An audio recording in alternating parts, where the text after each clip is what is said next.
Assalamualaikum warahmatullahi wabarakatuh. Halo sahabat Bunda, selamat datang di channel Bunda Salsa Official. Semoga kamu selalu sehat, rezekinya lancar, dan hatinya lapang. Kalau lagi lelah, semoga cerita ini bikin hatimu lebih ringan. Yuk, duduk santai, siapin teh hangat, atau cemilan favorit. Oh ya, tulis di komentar, kamu nonton dari mana? Siapa tahu ada yang sekota, dan bisa saling sapa. Bunda selalu baca setiap komentar kalian. Pagi di rumah ini selalu terasa sama. Seolah waktu berjalan pelan dan enggan berubah. Kabut tipis menggantung di atas taman luas, menyelimuti hamparan rumput hijau yang terawat rapi. Air mancur kecil di tengah taman mengalir dengan suara lembut, nyaris tidak terdengar. Jam dinding tua di lorong utama berdentang. Setiap jam, suaranya menggema ke seluruh ruangan besar yang kosong. Para pelayan bergerak tenang. Langkah kaki mereka nyaris tanpa bunyi. Rumah ini tampak hidup dari luar, megah dan anggun. Tetapi di dalamnya terasa seperti bangunan yang hanya bernapas, tanpa jiwa. Tidak ada tawa, tidak ada suara spontan, hanya keteraturan yang dingin. Namaku Clara. Aku seorang janda muda yang hidup dengan limpahan harta. Orang-orang mengenalku sebagai perempuan beruntung yang memiliki segalanya. Rumah besar, tanah luas, investasi yang terus bertambah, dan status sosial yang dihormati. Aku tinggal di pedesaan Inggris, jauh dari hiruk-pikuk kota. Di rumah yang dulu dibangun dengan cinta dan ambisi. Suamiku meninggalkan rumah ini bersamaku. Tapi ia tidak meninggalkan kehangatan. Sejak ia pergi, rumah ini tetap berdiri kokoh. Hanya saja rasanya seperti panggung tanpa pemain utama. Setiap pagi aku bangun dengan rutinitas yang sama. Tirai dibuka oleh pelayan. Teh hangat disajikan tepat waktu, dan jadwal harianku sudah tersusun rapi. Tidak ada yang meleset, tidak ada kejutan. Semua berjalan sesuai rencana. Seperti mesin yang dirawat dengan baik. Aku seharusnya merasa nyaman, tetapi yang kurasakan justru kehampaan yang pelan-pelan menekan dada. Aku sering berdiri di depan cermin besar di kamarku, memandang diriku sendiri. Wajahku terawat. Pakaianku selalu sempurna. Banyak orang memuji ketegaranku setelah menjadi janda. Mereka bilang, aku kuat, elegan, dan pantas menjadi panutan. Aku hanya tersenyum setiap kali mendengarnya. Mereka tidak tahu. Setiap malam, aku berbaring dengan pikiran yang penuh pertanyaan. Untuk apa? Semua ini jika aku tidak pernah benar-benar merasa hidup. Sarapan selalu kujalani sendirian. Meja makan panjang itu sebenarnya dibuat untuk keluarga besar atau tamu penting. Tapi kini hanya diisi oleh satu kursi yang kutempati. Margaret, pelayan yang sudah bekerja bertahun-tahun di rumah ini, selalu berdiri beberapa langkah dariku. Apakah sarapannya sudah cukup, madam? Tanyanya dengan suara lembut. Ya, terima kasih. Jawabku singkat. Percakapan kami berhenti sampai di situ. Tidak ada lanjutan, tidak ada obrolan ringan. Semua orang di rumah ini menjaga jarak yang sopan. Mereka menghormatiku, tapi tidak pernah mendekat. Aku paham, itu bagian dari pekerjaan mereka. Namun semakin lama, jarak itu terasa seperti dinding yang tidak bisa kutembus. Setelah sarapan, aku biasanya membaca laporan keuangan atau menghadiri pertemuan. Kadang, aku harus pergi ke kota untuk menghadiri acara sosial. Aku tersenyum, berjabat tangan, mendengarkan pujian, dan pulang dengan perasaan yang sama kosongnya. Semua orang seolah melihatku sebagai simbol, bukan sebagai manusia yang masih bisa merasa kesepian. Jika tidak ada agenda, aku berjalan di taman. Taman ini indah, tertata rapi, dengan bunga yang selalu mekar sesuai musim. Aku sering duduk di bangku kayu dekat kolam kecil, menatap bayanganku sendiri di permukaan air. Di saat seperti itu, pikiranku melayang ke masa lalu. Aku ingat, saat rumah ini dulu penuh suara, ada tawa, ada obrolan ringan, ada kekacauan kecil yang justru membuat hidup terasa nyata kini. Ketenangan yang dulu kuanggap sebagai kemewahan, berubah menjadi beban. Tidak ada yang memanggil namaku dengan nada akrab, tidak ada yang membuat lelucon bodoh di tengah hari. Semua terlalu tertib, terlalu rapi, terlalu sunyi. Malam hari adalah saat yang paling berat. Setelah makan malam, aku kembali sendirian. Ruang tamu besar itu terasa semakin luas, ketika hanya ada aku di dalamnya. Aku duduk di sofa, memandangi lukisan lama di dinding. Lukisan itu menggambarkan pemandangan sore yang hangat, ironis, karena aku tidak merasakan kehangatan apapun saat melihatnya. Kadang aku berbicara sendiri, hanya untuk memastikan suaraku masih ada. Kadang aku tertawa kecil, mengingat hal sepele. Lalu segera berhenti, karena tidak ada yang ikut tertawa. Aku menyadari satu hal penting. Manusia tidak diciptakan untuk hidup sendirian, seberapapun kuatnya ia terlihat.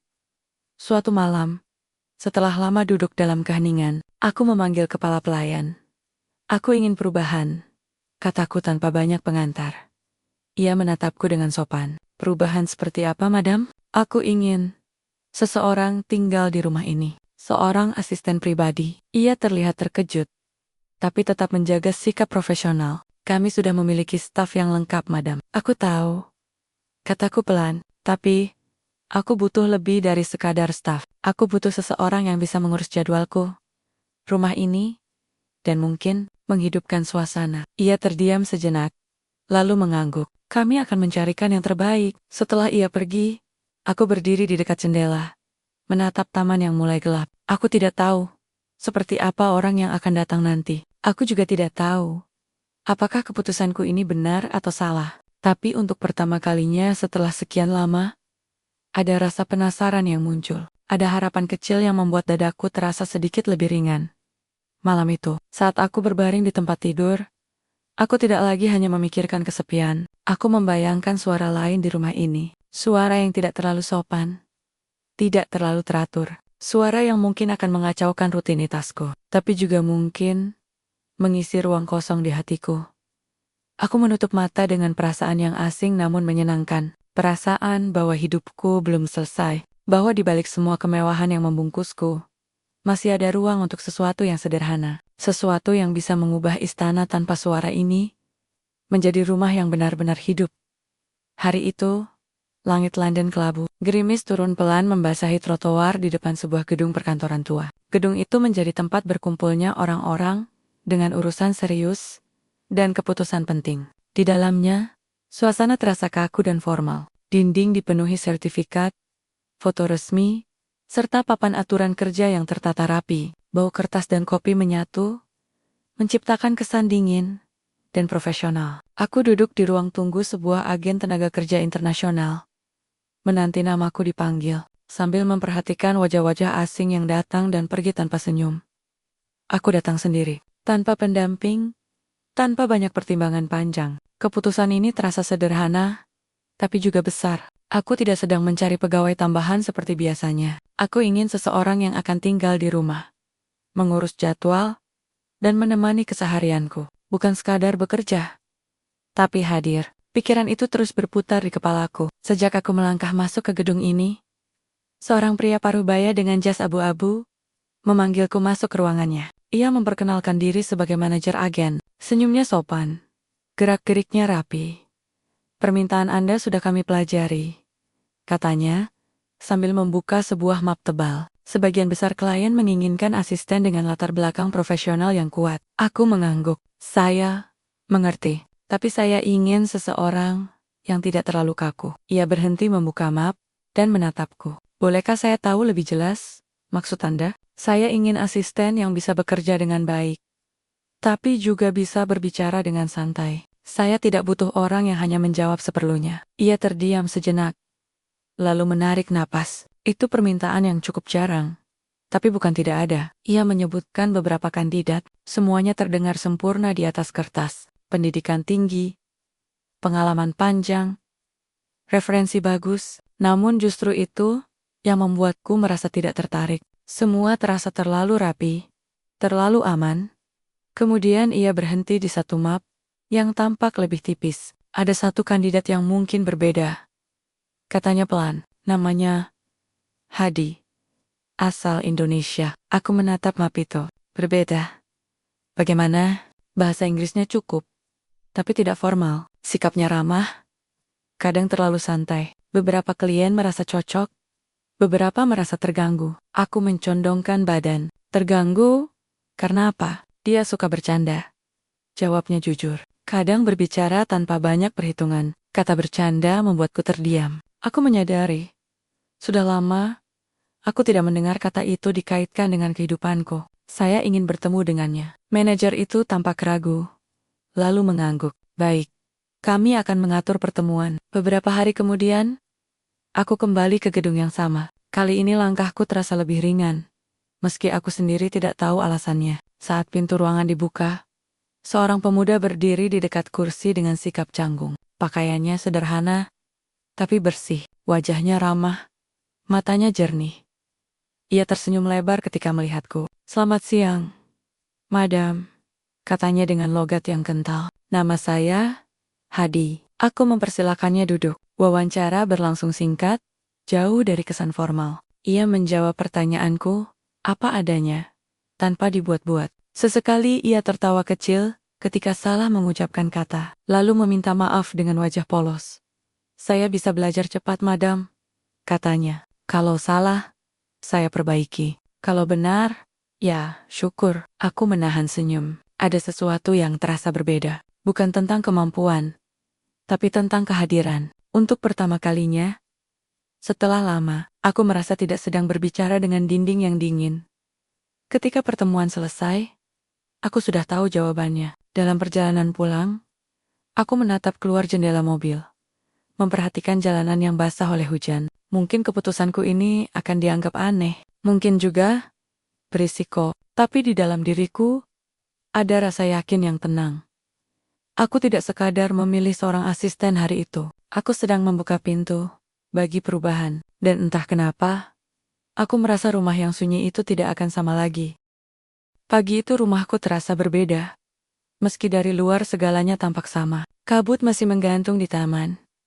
Jam dinding tetap berdentang tepat waktu. Dan para pelayan tetap bekerja dengan langkah tenang. Namun, ada sesuatu yang bergerak di balik keteraturan itu. Sesuatu yang belum pernah ada sebelumnya. Sebuah koper coklat tua berdiri di dekat pintu utama, tampak asing di antara lantai marmer yang mengilap. Aku berdiri di ujung tangga, memperhatikan pemandangan itu dengan perasaan yang sulit dijelaskan. Hadi datang tepat waktu, ditemani kepala pelayan. Ia mengenakan kemeja biru muda dan celana hitam sederhana. Tidak ada kesan mewah, tapi juga tidak terlihat sembarangan. Saat melihatku, ia langsung tersenyum lebar, seperti orang yang benar-benar senang berada di tempat baru. Selamat pagi, Madam, katanya sambil sedikit membungkuk. Rumahnya besar sekali. Saya sempat kira salah alamat. Aku menahan senyum. Selamat datang. Semoga kamu tidak merasa tersesat di sini. Ia tertawa kecil. Kalau tersesat, saya anggap jalan-jalan, Madam. Kepala pelayan menatapnya dengan ekspresi sulit ditebak. Aku tahu. Sejak kalimat pertama itu saja, Hadi sudah melanggar kebiasaan rumah ini. Tidak ada staf yang berbicara seperti itu kepadaku. Tapi anehnya, aku tidak merasa terganggu. Justru sebaliknya. Aku mengajaknya berkeliling rumah. Lorong panjang, ruang tamu besar, perpustakaan, dapur, hingga kamar kecil untuk tamu. Hadi memperhatikan semuanya dengan mata berbinar. Sesekali mengangguk, sesekali berkomentar polos. Kalau rumah sebesar ini, capeknya apa, Madam? Katanya jujur. Tapi tenang. Saya kuat. Di sini ada banyak staf. Jawabku. Kamu tidak bekerja sendirian. Syukurlah. Katanya cepat. Saya takut disuruh ngepel sampai tua. Aku tertawa tanpa sadar. Tawa itu keluar begitu saja. Tanpa kupikirkan, beberapa pelayan menoleh. Terlihat sedikit terkejut. Aku sendiri terdiam sesaat. Menyadari sudah lama aku tidak tertawa seperti itu. Setelah berkeliling, aku menunjukkan kamar yang akan ia tempati. Kamar itu tidak besar, tapi nyaman. Jendela menghadap taman belakang. Kalau ada yang kurang, bilang saja, kataku. Hadi menaruh kopernya, lalu menoleh. Sudah lebih dari cukup, Madam. Di sini bahkan lebih besar dari rumah saya. Ia mengatakannya tanpa nada sedih atau iri. Hanya fakta sederhana. Kalimat itu membuatku terdiam sejenak. Aku membayangkan kehidupannya yang jauh dari kemewahan rumah ini, lalu membandingkannya dengan kesepianku. Kontras itu terasa aneh. Hari pertamanya dimulai dengan pengenalan jadwal. Aku menjelaskan rutinitasku. Pertemuan, jam makan, dan kebiasaan-kebiasaan kecil yang biasanya diketahui asisten pribadi. Hadi mendengarkan dengan serius. mencatat di buku kecil yang dibawanya. Kalau saya lupa, boleh diingatkan, Madam? Tanyanya. Tentu. Kalau Madam yang lupa, saya juga ingatkan, tambahnya hati-hati. Aku menatapnya. Boleh. Ia tersenyum puas, seperti mendapatkan izin penting.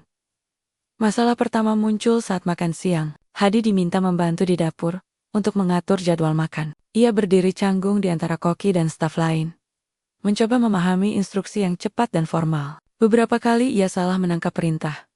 Apa tadi? Garam atau gula? Tanyanya dengan wajah bingung.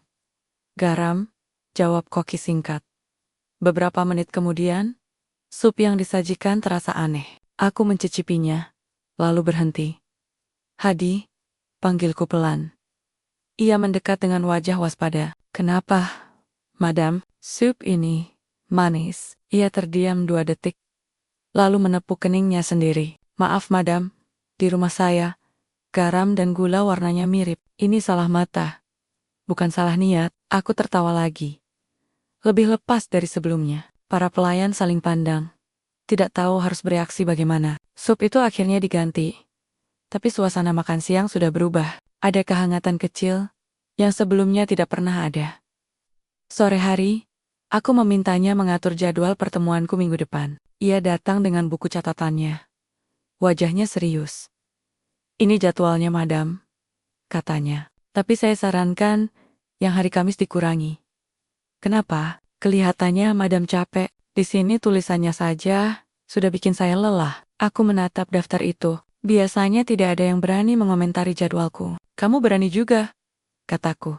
Ia tersenyum kaku. Kalau salah, saya siap dimarahi. Tapi saya pikir, asisten itu tugasnya bantu, bukan cuma nurut. Aku mengangguk pelan. Sekali lagi, aku merasakan sesuatu bergerak di dalam diriku. Bukan cinta. Belum. Tapi kenyamanan yang lama hilang. Malam datang lebih cepat dari biasanya. Saat aku duduk di ruang tamu, membaca buku, Hadi lewat sambil membawa sapu. Madam, katanya, kalau malam begini, rumahnya sunyi sekali. Aku menutup buku. Memang, kalau di rumah saya, lanjutnya, jam segini pasti ribut. Anak tetangga main, orang-orang ngobrol. Di sini tenang. Tapi seperti kosong. Ia mengatakannya tanpa maksud menyinggung. Justru karena itulah, kata-katanya terasa jujur. Aku tidak menjawab. Aku hanya memandang ke arah jendela. Malam itu, ketika aku kembali ke kamar, aku menyadari satu hal penting. Rumah ini belum berubah. Perabotnya sama, dindingnya sama, aturannya sama. Tapi ada satu suara baru yang masuk hari ini. Suara yang tidak rapi, tidak formal, dan tidak dibuat-buat. Dan untuk pertama kalinya setelah lama, aku tidak merasa sendirian di istana tanpa suara ini.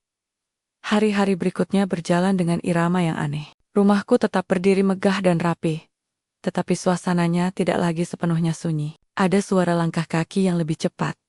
Ada gumaman pelan di lorong. Ada tawa kecil yang kadang muncul tanpa aba-aba. Semua itu berasal dari satu orang. Hadi. Ia mulai menempati ruang yang selama ini kosong. Bukan dengan kehadiran yang mencolok, tapi dengan kebiasaan-kebiasaan kecil yang perlahan mengubah suasana.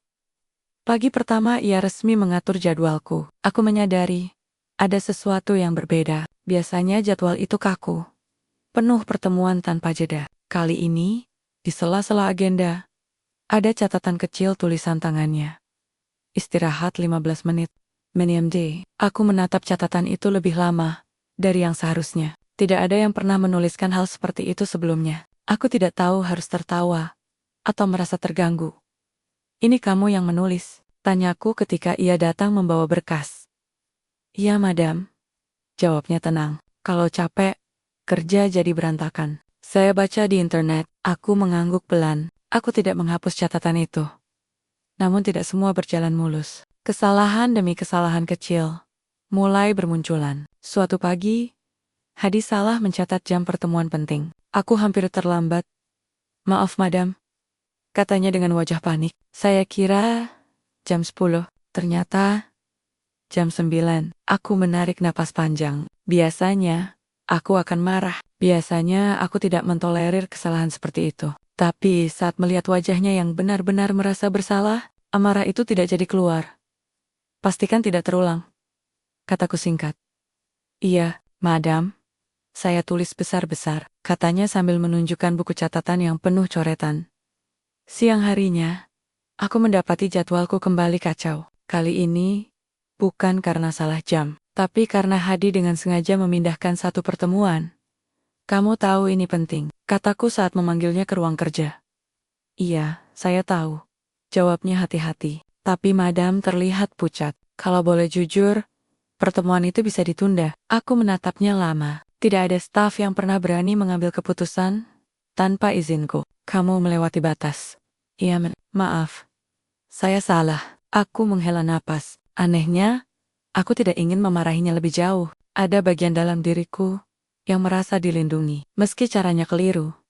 Di luar urusan kerja, Hadi membawa kekacauan kecil yang tidak terduga. Ia sering salah paham dengan kebiasaan rumah ini. Suatu sore, ia menyusun ulang bantal sofa karena mengira posisinya salah. Kenapa dipindah? Tanyaku. Biar kelihatan lebih santai, madam. Jawabnya. Kalau terlalu rapi, seperti tidak pernah diduduki. Aku duduk di sofa itu dan menyadari. Memang terasa lebih nyaman. Kadang ia berbicara tanpa pikir panjang. Saat aku mengenakan gaun baru, ia berkata, "Madam kelihatan lebih muda." Aku menatapnya. Itu pujian atau komentar berbahaya? Ia tersenyum canggung. Pujian yang hampir salah, madam. Tawa itu muncul semakin sering. Dan aku mulai menyadarinya. Aku bahkan sengaja menunda kembali ke kamar, hanya untuk mendengar komentarnya tentang hal-hal sepele. Malam hari, ketika aku meninjau jadwal esok, aku menemukan satu catatan lagi di ujung halaman. Jangan lupa tersenyum. Aku menutup buku itu perlahan. Jadwalku mungkin tidak lagi sempurna. Beberapa agenda berubah. Beberapa aturan longgar. Tapi di tengah kekacauan kecil itu, ada sesuatu yang justru terasa lebih teratur. Perasaanku sendiri. Aku mulai menunggu hari-hari berikutnya. Bukan karena kewajiban, melainkan karena rasa ingin tahu, apalagi yang akan ia lakukan, apalagi yang akan berubah. Dan tanpa kusadari, di antara jadwal yang berantakan itu, hatiku justru menemukan ritmenya kembali. Suasana rumah semakin hari semakin berubah. Meski tidak ada perintah resmi untuk mengubah apapun, para pelayan tetap bekerja seperti biasa. Jam dinding tetap berdentang, tepat waktu, dan jadwalku masih dipenuhi pertemuan. Namun di sela-sela semua itu, ada jeda yang terasa lebih ringan. Ada tawa yang muncul tanpa direncanakan. Ada suara manusia yang tidak selalu rapi. Rumah ini tidak lagi sepenuhnya sunyi. Aku mulai menyadari satu kebiasaan baru. Setiap kali aku merasa lelah atau pikiranku penuh, aku akan mencari Hadi. Kadang, alasannya sepele, meminta teh, menanyakan jadwal, atau sekadar memastikan sesuatu yang sebenarnya sudah jelas. Aku tahu, di balik semua alasan itu, aku hanya ingin mendengar suaranya. Suatu sore, aku duduk di teras belakang, menatap taman yang mulai berubah warna. Hadi datang membawa 2 cangkir teh. Saya pikir madam butuh teman minum, katanya sambil meletakkan 1 cangkir di meja. Kamu yakin? Tanyaku. Kalau salah, nanti saya minum dua-duanya. Jawabnya ringan. Aku tersenyum. Kami duduk tanpa banyak bicara. Heningnya tidak canggung. Heningnya terasa nyaman. Tak lama kemudian, ia mulai bercerita tentang kehidupannya, tentang kampung kecil di Indonesia, tentang ibunya yang selalu bangun lebih pagi darinya, tentang tetangga yang suka ikut campur, tapi selalu peduli. Ia bercerita dengan cara yang sederhana, tanpa keluhan berlebihan, tanpa nada iri. Hanya cerita. Di sana rumah saya kecil, katanya. Tapi rame. Kalau malam, suara orang masih ada. Aku mendengarkan dengan serius. Setiap kata yang ia ucapkan terasa seperti sesuatu yang lama hilang dariku. Kehangatan, kebersamaan, hal-hal kecil yang tidak bisa dibeli. Kenapa kamu memilih bekerja jauh dari rumah? Tanyaku. Ia tersenyum tipis. Biar ibu bisa hidup lebih tenang. Saya tidak pintar, madam. Tapi saya bisa kerja. Jawaban itu membuatku terdiam. Aku terbiasa mendengar orang membanggakan diri, menyebut prestasi, menyusun kalimat agar terdengar hebat. Ia hanya menyebut alasan sederhana. Sejak hari itu, aku mulai meminta hal-hal kecil darinya. Bukan pekerjaan tambahan, tapi permintaan yang lebih aneh. Aku memintanya menceritakan kejadian lucu di kampung. Aku memintanya menirukan gaya bicara orang yang ia kenal. Bahkan suatu kali, aku memintanya berpura-pura menjadi pemandu wisata di rumahku sendiri. "Ini ruang tamu, madam," katanya dengan gaya serius. "Tempat duduk tamu penting, dan tempat saya hampir dimarahi karena salah taruh vas." Aku tertawa sampai harus menutup mulut dengan tangan. Tawa itu terasa lepas, tidak dibuat-buat. Aku menyadari, setiap kali tertawa, dadaku terasa lebih ringan. Para pelayan mulai memperhatikan perubahan itu. Mereka melihatku lebih sering tersenyum, lebih jarang menyendiri. Beberapa dari mereka bahkan terlihat ikut tersenyum ketika mendengar tawaku dari kejauhan.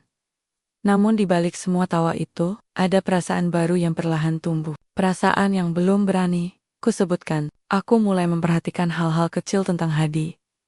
Cara ia berjalan cepat ketika dipanggil. Cara ia menggaruk kepala saat bingung. Cara ia selalu menunggu sampai aku selesai bicara sebelum menjawab. Suatu malam, aku meminta Hadi menemaniku di ruang tamu. Aku berpura-pura butuh bantuan memilih buku. "Yang ini berat," katanya sambil mengangkat satu buku besar. "Kalau dibaca, bisa bikin ngantuk." "Kalau yang ringan?" tanyaku. "Yang ringan biasanya cepat habis, madam," jawabnya. Aku menatapnya. Kalimat itu sederhana, tapi entah kenapa terasa dalam. Malam itu, setelah ia pergi, aku duduk sendirian lebih lama dari biasanya. Aku menyadari sesuatu yang membuatku sedikit takut. Aku mulai bergantung pada tawa yang ia bawa, pada kehadirannya, pada suara langkah kakinya di lorong. Aku belum jatuh cinta, setidaknya itu yang kukatakan pada diriku sendiri. Tapi aku tahu satu hal pasti, tawa yang dibawa Hadi bukan sekadar hiburan, ia menjadi obat bagi kesepianku. Dan untuk pertama kalinya, aku takut membayangkan rumah ini kembali sunyi tanpa dirinya. Perubahan di rumah ini, rupanya tidak hanya kurasakan sendiri. Aku mulai menyadari ada tatapan yang lebih lama dari biasanya. Bisikan yang berhenti ketika aku lewat, dan senyum tipis yang terasa dibuat-buat. Semua itu muncul perlahan. Seperti kabut pagi yang datang tanpa disadari. Suasana di rumah memang lebih hidup. Tetapi di luar sana, dunia tetap berjalan dengan caranya sendiri. Dunia yang suka menilai dan membicarakan. Suatu sore aku menghadiri acara minum teh bersama beberapa kenalan lama. Rumah besar dengan tamu-tamu terpilih, meja panjang, kue-kue cantik, dan obrolan yang terdengar ringan tapi syarat makna. Aku duduk dengan senyum sopan, mendengarkan pembicaraan tentang bisnis, politik, dan kabar sosial terbaru. Di tengah obrolan itu, satu pertanyaan muncul dengan nada pura-pura santai. "Aku dengar, kau punya asisten baru," kata seorang perempuan paruh baya, sambil mengaduk tehnya. "Tinggal serumah." "Ya," aku mengangguk. "Ya, menarik," katanya sambil tersenyum tipis. "Jarang sekali kau membuat keputusan seperti itu." Aku tahu, kata menarik itu bukan pujian. Aku tidak menjawab lebih jauh. Namun sepanjang sore, aku merasakan pandangan mata yang mengamatiku lebih dari biasanya. Aku pulang dengan perasaan tidak nyaman. Meski tidak ada yang secara terang-terangan berkata buruk, di rumah, suasana tetap seperti biasa. Hadi menyambutku dengan senyum lebar. "Madam kelihatan capek," katanya. "Tehnya sudah saya siapkan." Aku duduk dan menerima cangkir itu. Hangatnya menenangkan. Aku hampir lupa dengan kegelisahan yang kubawa pulang. Namun bisikan tidak berhenti di luar. Para pelayan pun mulai merasakannya. Suatu pagi, aku melihat dua pelayan berbicara pelan di ujung lorong. Lalu terdiam ketika aku lewat. Aku tidak mendengar apa yang mereka bicarakan, tapi aku bisa menebaknya. Siang hari, kepala pelayan mendekatiku dengan wajah hati-hati. "Madam, beberapa staf merasa kurang nyaman dengan perubahan suasana akhir-akhir ini." "Kurang nyaman bagaimana?" tanyaku. "Mereka khawatir batas profesional menjadi kabur," jawabnya diplomatis. Aku mengerti maksudnya. Aku mengangguk. Saya akan memperhatikan. Namun ketika aku berbicara dengan Hadi tentang hal itu, reaksinya berbeda dari yang kuduga. "Oh," katanya sambil menggaruk kepala. "Kalau saya bikin masalah, Saya bisa jaga jarak, madam. Nada suaranya ringan. Tapi ada sesuatu yang membuatku tidak enak. Ini bukan soal masalah, kataku. Ini soal omongan orang. Iya, tersenyum kecil. Orang selalu ngomong, madam. Mau kita diam atau ketawa, tetap ada yang tidak suka. Jawaban itu sederhana, tapi tepat. Aku terdiam lama setelah ia pergi. Beberapa hari kemudian, gosip mulai terasa lebih jelas. Seorang kenalan menelepon dengan nada bercanda yang dipaksakan.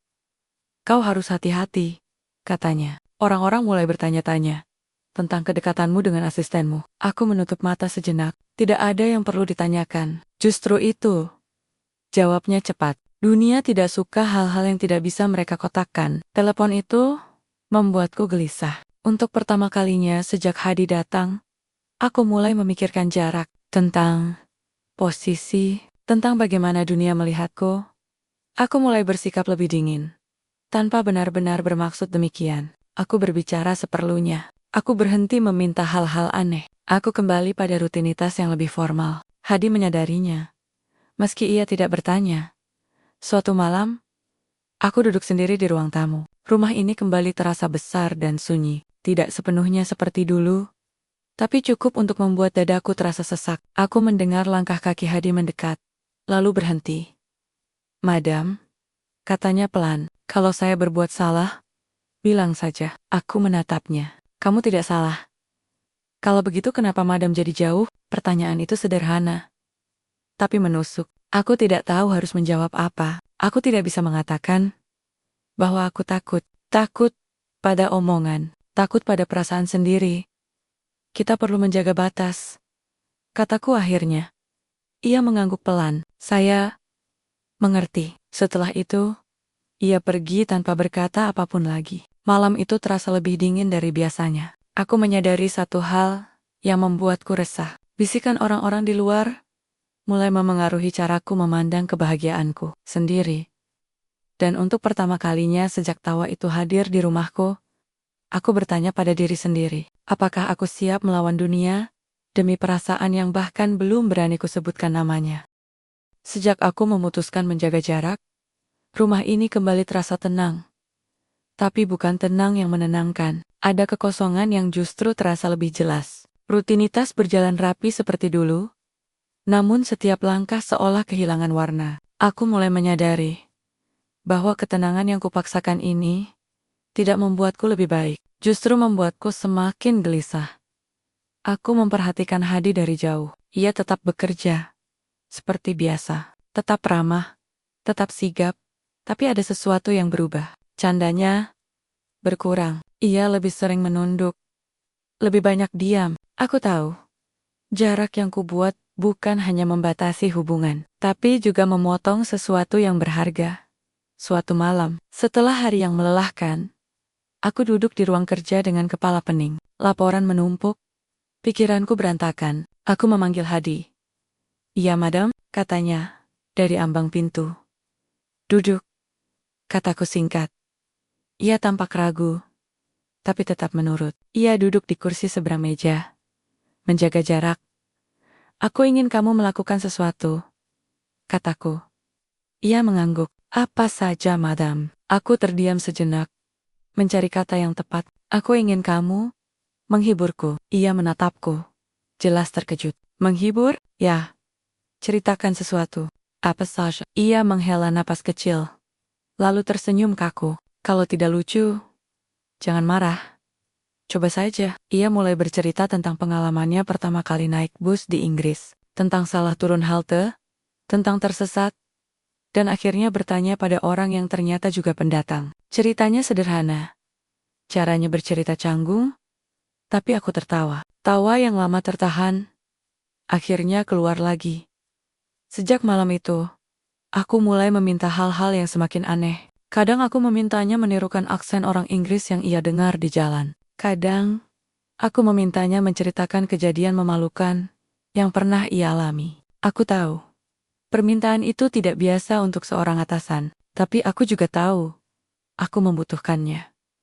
Madam ini aneh, katanya suatu malam sambil tertawa. Biasanya bos minta laporan, bukan lelucon. Anggap saja ini laporan suasana hati, jawabku.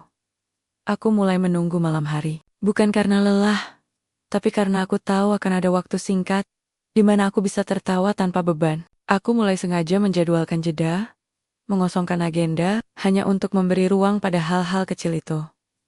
Namun, di balik semua tawa itu, ada perasaan yang semakin sulit diabaikan. Aku mulai memperhatikan detail yang sebelumnya tidak kupedulikan. Suara tawanya, tatapan matanya ketika berbicara serius, cara ia berhenti bercanda ketika melihatku terlihat lelah. Suatu malam, aku memintanya melakukan hal paling aneh yang pernah kuminta. "Hadi," kataku pelan. "Iya, madam." Buat aku tertawa. I told him. Sekarang. Ia menggaruk kepala, lalu berdiri. Ia mulai melakukan gerakan kaku, menirukan patung-patung di taman. Gerakannya canggung, wajahnya serius. Lalu tiba-tiba ia berhenti.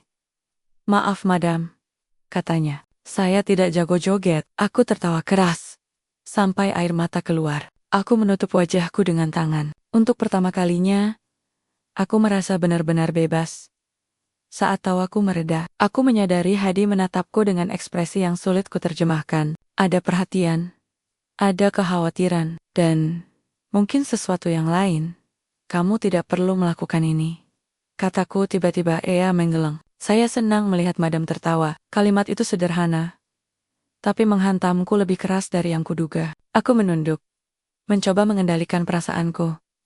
Setelah ia pergi, aku duduk sendirian di ruangan itu. Tawa masih tersisa di dadaku. Tapi juga ada getaran lain. Perasaan yang semakin jelas bentuknya. Aku tidak lagi bisa menyangkalnya. Aku mulai jatuh hati. Bukan karena Hadi lucu. Bukan karena ia berbeda. Tapi karena bersamanya, aku bisa menjadi diriku sendiri. Tanpa gelap, tanpa acuran, tanpa takut dinilai.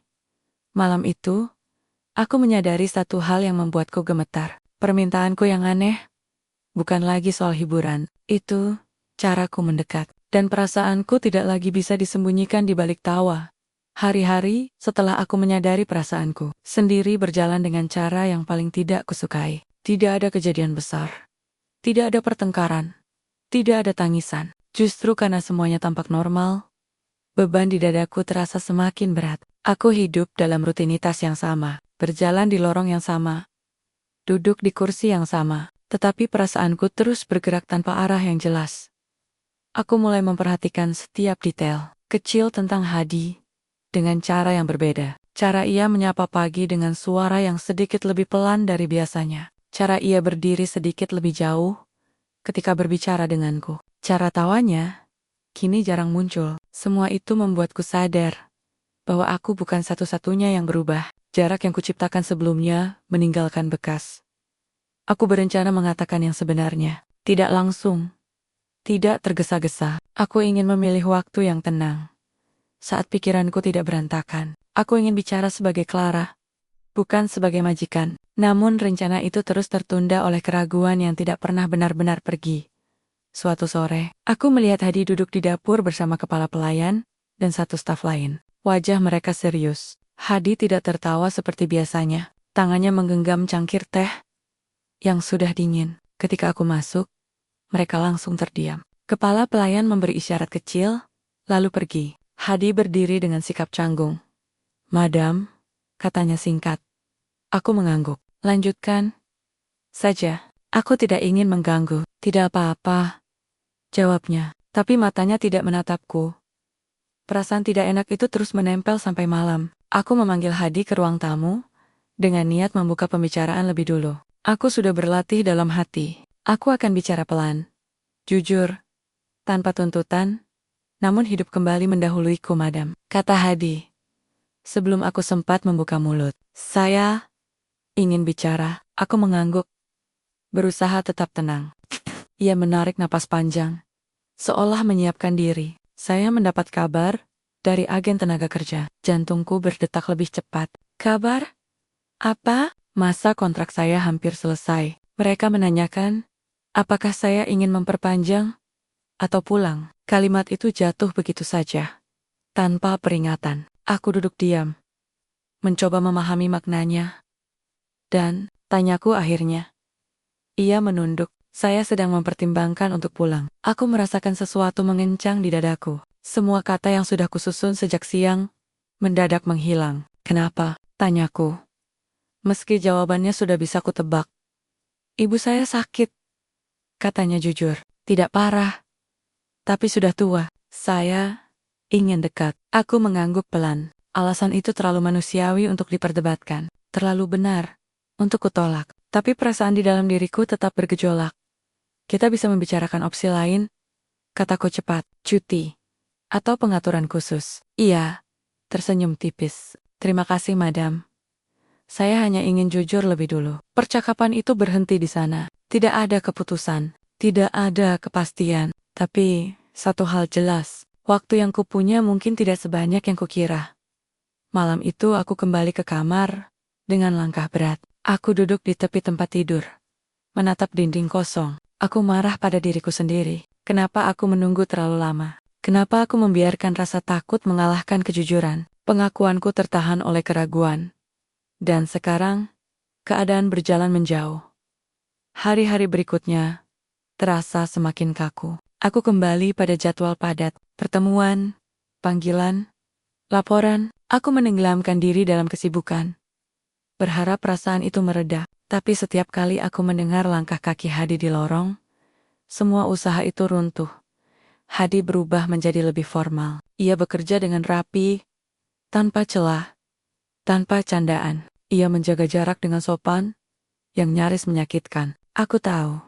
Ia sedang bersiap, entah untuk pergi, entah untuk melepaskan diri. Suatu malam, aku duduk sendirian di taman belakang. Udara dingin menusuk. Tapi aku tidak ingin masuk. Aku ingin merasakan sesuatu. Apapun itu. Lampu taman menyala redup, memantulkan bayangan pohon di tanah basah. Aku mendengar langkah kaki mendekat. Madam, kata Hadi pelan. Boleh? Saya duduk. Aku mengangguk. Kami duduk bersebelahan, menjaga jarak yang canggung. Apakah saya melakukan kesalahan? Tanyanya tiba-tiba. Aku menoleh. Tidak. Kalau begitu, kenapa Madam terlihat sedih akhir-akhir ini? Pertanyaan itu sederhana, tapi menghantamku keras. Semua kata yang kutahan selama ini kembali mendesak keluar. Aku ingin mengatakan semuanya tentang kesepianku, tentang tawanya yang menyelamatkanku, tentang ketakutanku kehilangannya. Namun bayangan dunia di luar rumah ini muncul lagi. Omongan, orang, perbedaan, kami, posisi yang tidak seimbang. Semua itu membuatku kembali diam. Aku hanya lelah. Jawabku akhirnya. Ia mengganggu. Meski jelas tidak puas. Kalau Madam butuh cerita, saya selalu siap. Ia berdiri dan pergi, meninggalkanku sendirian di taman. Aku menatap punggungnya sampai menghilang di balik pintu. Malam itu, aku menyadari satu hal yang paling menyakitkan. Pengakuanku tidak pernah keluar, bukan karena aku tidak punya perasaan, tetapi karena aku terlalu lama menunggu waktu yang sempurna, dan ketika aku merasa siap, waktu itu justru telah lewat. Malam itu, udara terasa lebih berat dari biasanya. Langit gelap tanpa bintang. Hanya awan tebal yang bergerak perlahan di atas rumah. Hujan turun sejak sore, meninggalkan aroma tanah basah yang menyebar ke seluruh taman belakang. Lampu taman menyala, redup, cahayanya memantul di dedaunan yang masih basah. Aku berdiri lama di balik jendela kamar, menatap keluar, tanpa benar-benar memikirkan apa yang kulihat. Pikiranku penuh, dadaku sesak, dan aku tahu, aku tidak bisa lagi menunda. Sejak percakapan terakhir kami, aku hidup dalam keadaan setengah sadar. Aku bekerja, berbicara, tersenyum, tapi semua terasa otomatis. Seperti tubuhku bergerak sendiri tanpa melibatkan perasaanku. Setiap kali aku mendengar suara langkah Hadi di lorong, jantungku bereaksi lebih cepat dari pikiranku. Aku lelah, berpura-pura baik-baik saja. Aku menyadari sesuatu yang sederhana, tapi penting. Kesunyian yang dulu kutakuti, kini kembali menghampiri. Dan aku tahu penyebabnya bukan rumah ini, bukan jadwal padatku, bukan dunia luar. Penyebabnya adalah keberanianku yang selalu datang terlambat. Aku mengambil mantel tipis, lalu keluar menuju taman. Hujan sudah hampir berhenti, Hanya tersisa tetesan kecil dari daun dan atap. Bangku kayu di dekat kolam kecil itu masih basah. Tapi aku tetap duduk. Aku membiarkan dingin merambat ke tubuhku, seolah ingin memastikan aku benar-benar merasakan malam ini. Beberapa menit berlalu dalam diam. Lalu aku mendengar langkah kaki mendekat dari arah rumah. "Madam," suara Hadi terdengar ragu. Seperti takut mengganggu. Aku menoleh. Aku ingin bicara.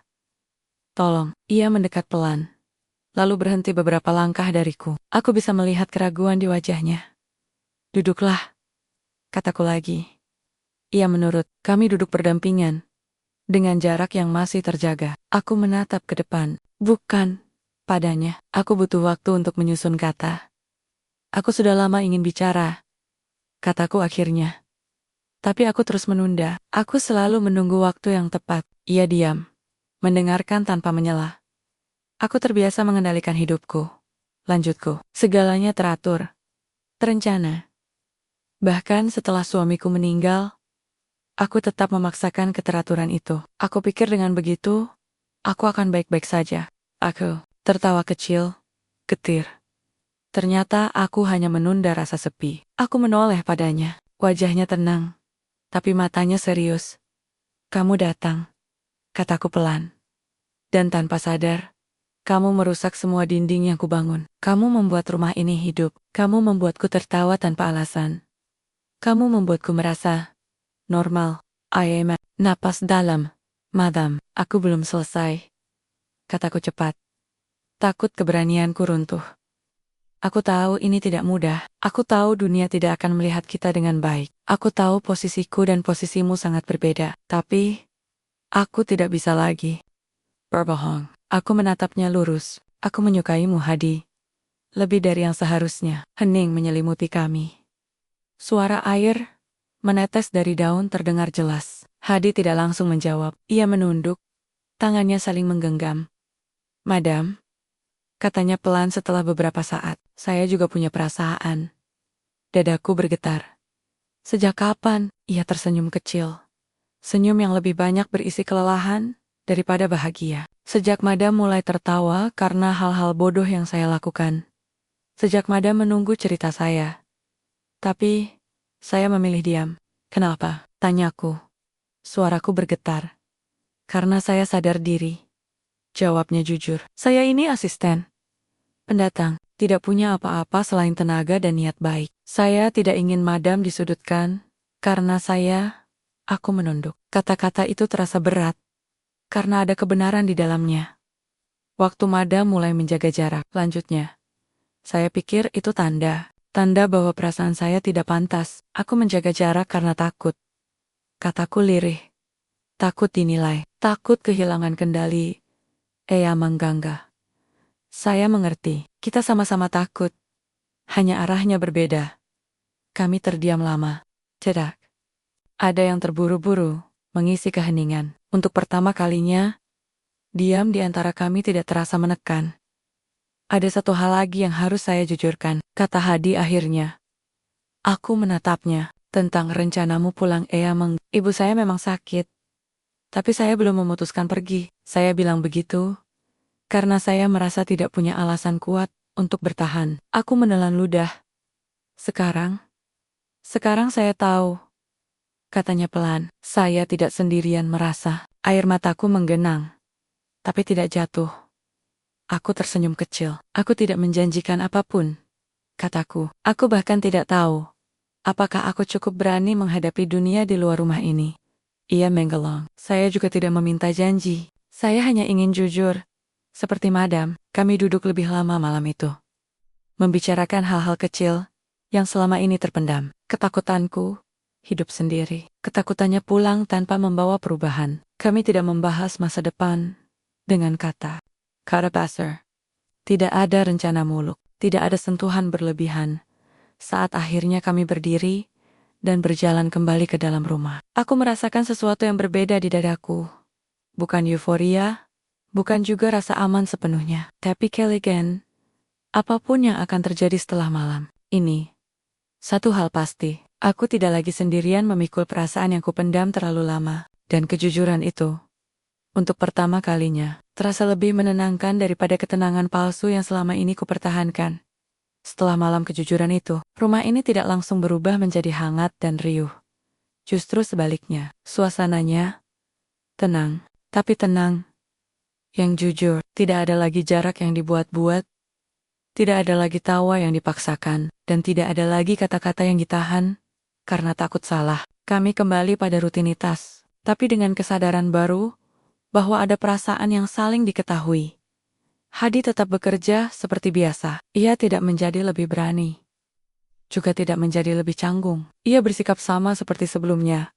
Hanya saja, tatapannya kini lebih terbuka. Aku pun berusaha bersikap wajar. Meski di dalam kepalaku banyak hal berputar, dunia di luar rumah ini belum berubah.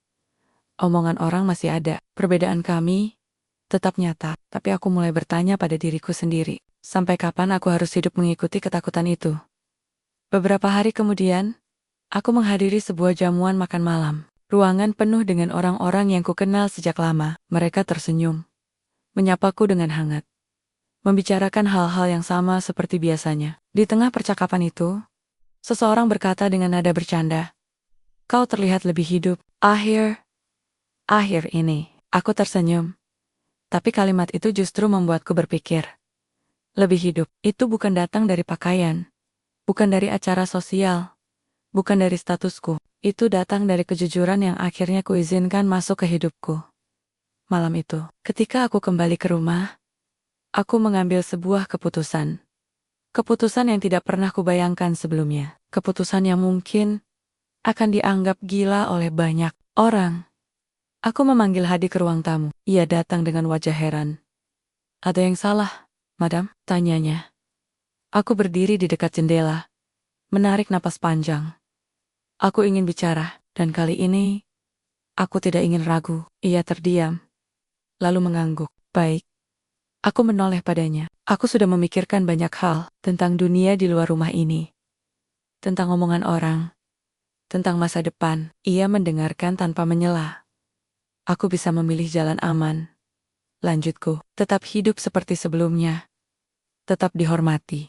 Tetap sendiri. Tapi aku tahu, jika aku memilih itu, aku akan menyesal. Aku melangkah mendekat, jantungku berdetak keras. Tapi langkahku mantap. Aku tidak ingin kehilanganmu karena ketakutanku sendiri. Ia menatapku. Jelas terkejut, madam. "Aku tahu kamu tidak pernah meminta apapun," kataku. "Aku tahu kamu selalu menempatkan dirimu di posisi yang paling sulit. Tapi kali ini, biarkan aku yang mengambil langkah." Aku mengambil sebuah kotak kecil dari meja. Kotak itu berisi cincin lama, cincin yang dulu kusimpan sebagai kenangan, bukan sebagai beban. Tanganku sedikit gemetar ketika membukanya. "Hadi," kataku pelan, tapi tegas. "Aku tidak tahu apakah dunia akan menerima ini dengan mudah. Tapi, aku tahu. Aku ingin menjalani hidupku bersamamu. Aku ingin kamu tetap di sini. Bukan sebagai asisten, tapi sebagai pasangan hidup." Ruangan itu hening. Hadi berdiri terpaku. Matanya membesar. Beberapa detik berlalu tanpa suara. "Madam," katanya akhirnya, suaranya bergetar. "Ini terlalu besar." "Aku tahu," jawabku jujur. "Dan kamu berhak menolak. Aku tidak memaksamu." Ia menggeleng cepat. "Bukan itu, saya hanya tidak pernah membayangkan ini." Aku tersenyum kecil.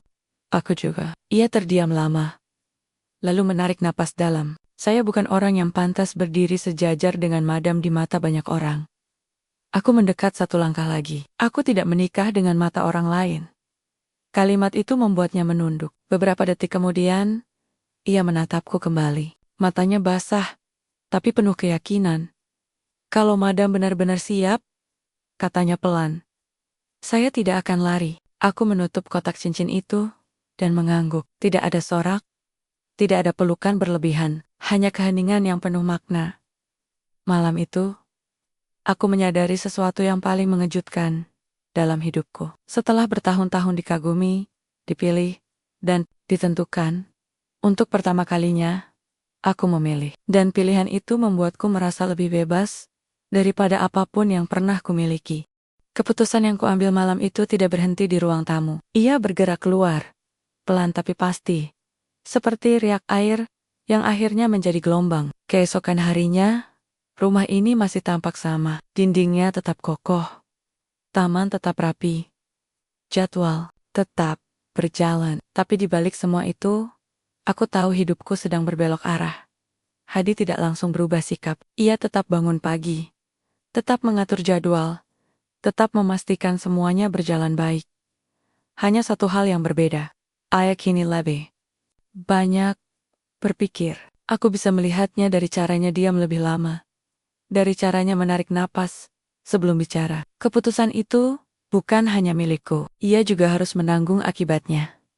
Kami sepakat untuk tidak langsung mengumumkan apapun, bukan karena malu, tapi karena kami butuh waktu. Waktu untuk menyiapkan diri menghadapi dunia yang tidak selalu ramah. Aku tahu, ketika kabar ini keluar, tidak semua orang akan melihat cinta. Banyak yang hanya akan melihat status, asal, dan perbedaan.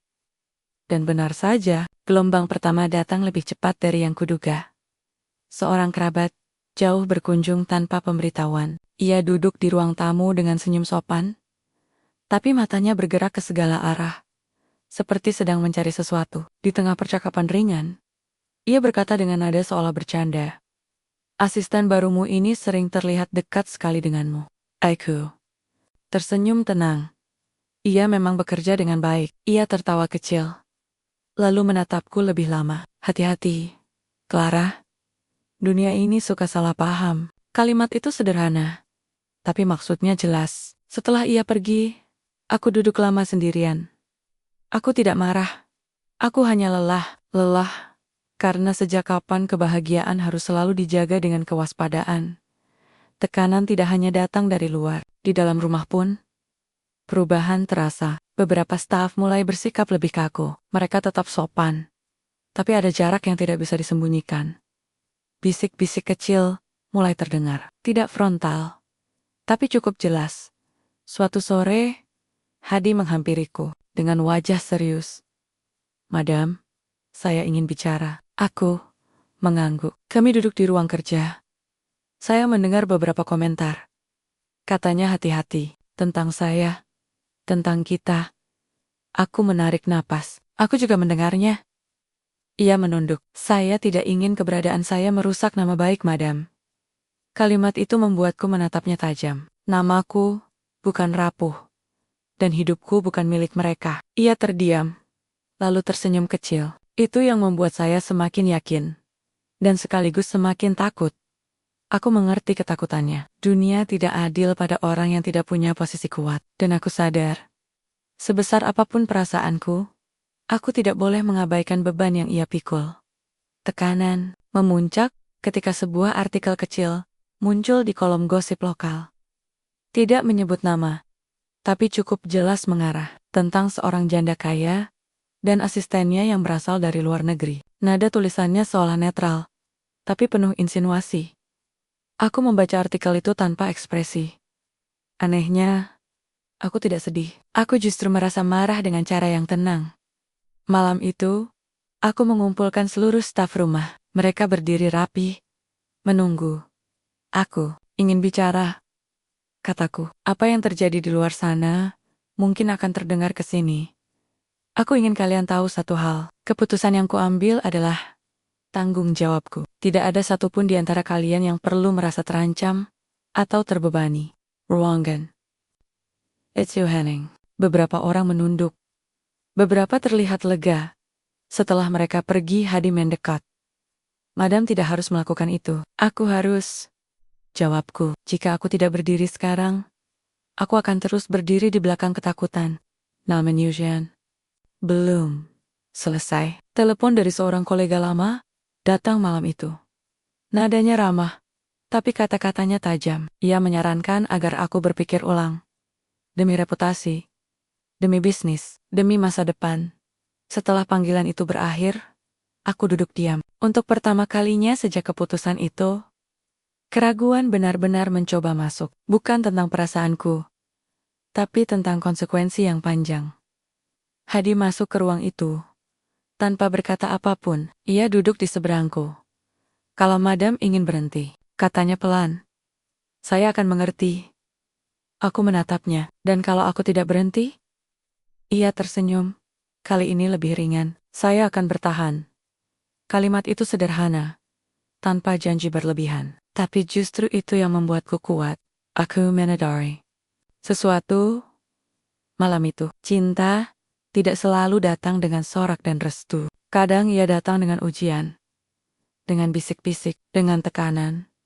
Dan di tengah semua itu, aku memilih satu hal yang paling jujur. Aku tidak lagi hidup untuk menyenangkan dunia. Aku hidup untuk diriku sendiri. Dan untuk seseorang yang berani berdiri bersamaku. Meski tanah di bawah kaki kami tidak selalu rata, pagi itu, rumah terasa berbeda. Bukan karena dekorasi, bukan karena orang-orang yang datang sejak subuh, tapi karena perasaanku sendiri. Aku bangun lebih awal dari biasanya. Duduk di tepi tempat tidur, dan membiarkan pagi berjalan tanpa terburu-buru. Cahaya matahari masuk perlahan, melalui jendela besar. Menyentuh lantai kayu yang selama ini menjadi saksi hidupku yang sunyi. Tidak ada degup cemas di dada. Tidak ada pikiran untuk melarikan diri. Yang ada hanya kesadaran penuh bahwa hari ini adalah hari yang kupilih sendiri. Aku berjalan ke depan cermin. Wajahku tampak sama seperti kemarin. Tidak lebih muda, tidak lebih cantik, tapi mataku berbeda. Ada ketenangan yang dulu selalu kucari, tapi tidak pernah kutemukan. Aku tidak lagi berdiri sebagai janda kaya yang harus menjaga citra. Aku berdiri sebagai diriku sendiri. Pernikahan ini tidak terjadi dengan mudah. Ada rapat panjang dengan pengacara, ada pembicaraan tegang dengan keluarga, ada malam-malam ketika aku hampir mundur karena lelah menghadapi tekanan. Tapi setiap kali keraguan datang, aku selalu kembali pada satu pertanyaan sederhana. Apakah aku ingin kembali ke hidup lamaku yang aman, tapi kosong? Dan jawabannya selalu sama. Tidak. Kami memilih upacara kecil, bukan karena sembunyi, tapi karena kami ingin maknanya tetap utuh. Aku tidak membutuhkan sorotan. Aku tidak membutuhkan pengakuan dunia. Aku hanya membutuhkan satu orang yang berdiri di depanku, dengan niat yang jujur. Ketika aku melangkah ke ruang kecil itu, aku melihat Hadi sudah menunggu. Ia berdiri kaku, jelas gugup. Tangannya sedikit gemetar, tapi ketika ia menatapku, aku melihat keyakinan yang tidak dibuat-buat. Keyakinan seseorang yang tahu bahwa hidupnya sedang berubah. Dan ia memilih untuk tidak lari. Janji yang kami ucapkan, sederhana, tidak berlebihan, tidak menjanjikan dunia. Kami hanya berjanji untuk jujur, bertahan, dan saling menghormati. Kata-kata itu keluar dari mulutku dengan lancar, tanpa ragu. Dan saat cincin itu terpasang di jariku, aku tidak merasa terikat. Aku merasa dilepaskan dari beban lama yang selama ini kupikul sendirian. Setelah semua selesai, kami duduk di taman belakang. Taman yang dulu menjadi tempat aku menangis diam-diam, kini terasa hangat. Beberapa orang berbincang pelan. Beberapa tersenyum tulus. Beberapa masih menyimpan tanda tanya. Aku tidak peduli. Untuk pertama kalinya, pendapat orang lain tidak lagi menentukan nilai kebahagiaanku. Hari-hari setelah pernikahan berjalan dengan cara yang sangat manusiawi. Tidak ada perubahan drastis. Tidak ada dongeng manis setiap hari. Kami belajar hidup bersama dengan segala perbedaan. Aku belajar bahwa tidak semua hal bisa kuatur. Hadi belajar bahwa tidak semua masalah harus ditertawakan. Ada hari ketika kami berbeda pendapat. Ada saat ketika aku merasa terlalu dominan. Dan ada saat ketika ia merasa tidak percaya diri. Tapi kami tidak lagi diam. Kami berbicara. Kedang-dangan. Suara tinggi. Kadang dengan tawa di akhir kalimat. Tidak selalu rapi, tapi nyata. Hadi memilih berhenti menjadi asistenku. Ia ingin berdiri dengan kakinya sendiri. Aku mendukungnya, tapi tidak mencampuri caranya. Ia memulai usaha kecil. Jatuh bangun, gagal beberapa kali, lalu mencoba lagi. Setiap kali ia pulang dengan wajah lelah, aku menyambutnya bukan sebagai bos, tapi sebagai pasangan.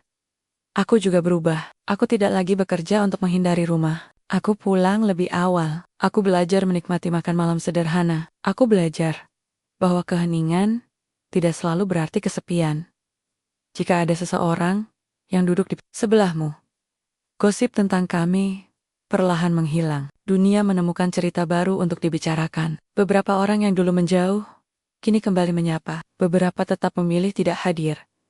Aku menerimanya tanpa rasa dendam. Tidak semua orang harus mengerti hidupku. Suatu sore, aku duduk di ruang tamu sambil membaca, sementara Hadi sibuk di dapur. Tiba-tiba terdengar suara panci jatuh, dan umpatan pelan yang diikuti tawa. Apa yang terjadi? Tanyaku. Masakan saya menyerah. Jawabnya santai. Aku tertawa, bangkit, dan menghampirinya. Dapur berantakan, tapi wajahnya cerah. He saw it too. Aku sadar. Inilah hidup yang dulu tidak pernah kumiliki. Tidak sempurna, tapi penuh. Aku pernah hidup dalam kemewahan yang sunyi. Kini aku hidup dalam kesederhanaan yang jujur, dan itu cukup. Ini bukan kisah tentang status, tentang kaya atau miskin, tentang perbedaan yang sensasional. Ini adalah kisah tentang keberanian memilih, tentang seorang perempuan yang akhirnya berhenti menunggu persetujuan dunia, tentang seorang pria yang datang dengan tawa, lalu tinggal dengan tanggung jawab. Dan di akhir semua perjalanan ini, aku bisa mengatakan dengan yakin, aku tidak lagi mencari arti hidup, karena aku sedang menjalaninya.